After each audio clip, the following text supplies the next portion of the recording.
महत्त्वाची बातमी। महाराष्ट्रातही कफ सिरप व कोल्ड ड्रिंकवर बंदीचा निर्णय घेण्यात आलेला आहे। हा एक मोठा निर्णय म्हणावा लागेल। कोल्ड ड्रिंकच्या विक्री, उत्पादन आणि वितरणावर आता बंदी आहे। कोल्ड ड्रिंक सिरपमुळे मध्य प्रदेश आणि राजस्थानमध्ये 18 मुलांचा मृत्यू झाला। राज्य सरकारच्या अन्न औषध प्रशासन विभागाकडून आता एक टोल फ्री नंबर जारी करण्यात आलाय। कोणत्याही मेडिकलमध्ये कोल्ड ड्रिंक सिरप आढळल्यास तत्काळ टोल फ्री क्रमांकावर माहिती देण्याचं आवाहन करण्यात आलंय।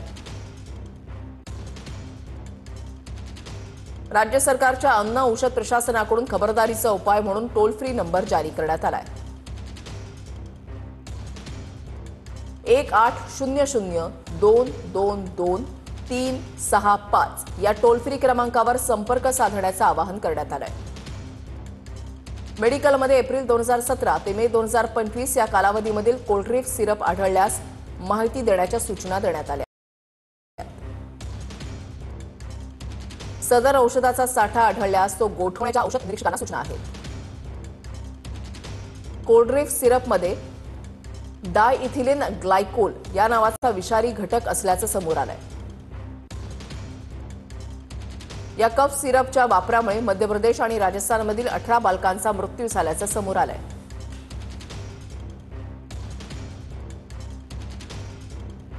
नागपूरच्या शासकीय रुग्णालयामध्ये 5 बालकांवर उपचार सुरू आहेत। कफ सिरपमुळे प्रकृती बिघडलेल्या बालकांवर उपचार सुरू आहेत। नागपूरमध्ये दाखल झालेल्या मुलांच्या प्रकृतीमध्ये सध्या सुधारणा होतीये।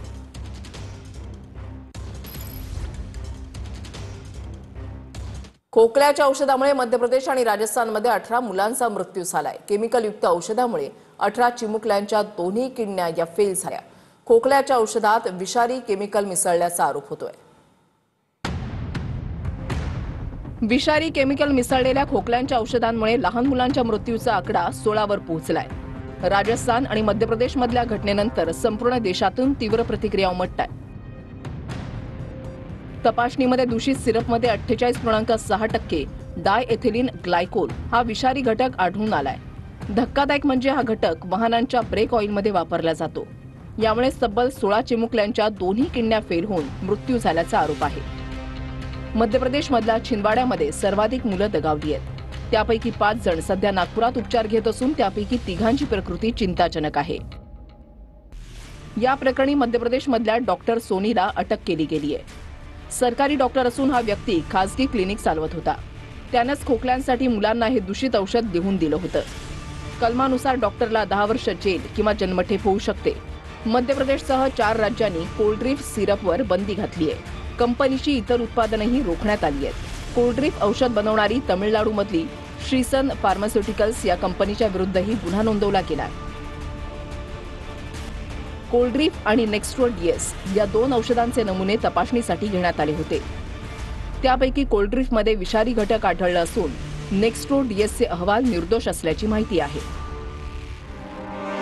ज्या मुलांचा मृत्यू झाला त्यांना सर्दी खोकल्याचा त्रास होता। डॉक्टरांनी त्यांना दोन्ही वादग्रस्त कफ सिरप लिहून दिले। काही दिवस त्रास थांबला, मात्र पुन्हा सर्दी खोकला सुरू होऊन लघवी होणं थांबलं आणि काही दिवसातच मूत्रपिंड बंद होऊन 12 मुलं दगावली। महाराष्ट्रात पुणे विभागात संबंधित कफ सिरपची तपासणी केली गेली आहे। आतापर्यंतच्या तपासणीमध्ये वादग्रस्त कंपनीचं औषध आढळून न आल्याची माहिती आहे। डॉक्टरांना वादग्रस्त औषध लिहून न देण्याचे आदेश दिले गेले। या घटनेनंतर केंद्र सरकारनं सर्व राज्यांच्या आरोग्य सचिवांची तातडीनं बैठक बोलावली आहे। लहान मुलांना खोकल्याची औषधं सावधगिरीनं देण्याचे निर्देश दिलेले आहेत। 2 वर्षाच्या आतील मुलांना खोकल्याचं औषध अजिबात देऊ नये असंही सांगितलं गेलंय। तर 5 वर्षाखालील मुलांना देखील डॉक्टरांच्या शिफारशीशिवाय कोणतेही खोकल्याचं औषध न देण्याचा सल्ला देण्यात आलाय। तज्ज्ञांच्या मते 5 वर्षाच्या आतील मुलांचा खोकला औषधाशिवाय बरा होतो। त्यामुळे औषधांच्या ऐवजी मुलांना आराम आणि इतर योग्य घरगुती उपचारांवर भर देण्याचं आवाहन केलं गेलंय। 14 लहान मुलं दगावल्यानंतर आता आरोग्य यंत्रणा खडबडून जागी झाली आहे। मात्र अन्न आणि औषध प्रशासनाच्या परवानगीशिवाय अशी औषधं बाजारामध्ये कशी येतात? जो विषारी घटक वाहनांच्या ब्रेक ऑइलसाठी वापरला जातो ते लहान मुलांच्या खोकल्याच्या औषधामध्ये तब्बल 48% प्रमाणामध्ये कसं काय मिसळलं जातं, हा प्रश्न सर्वांनाच थक्क करतोय। खाण्यापिण्यात तर भेसळ आहेच, मात्र जर आता लहान मुलांच्या औषधातही भेसळ होऊ लागली तर सामान्यांनी काय करायचं?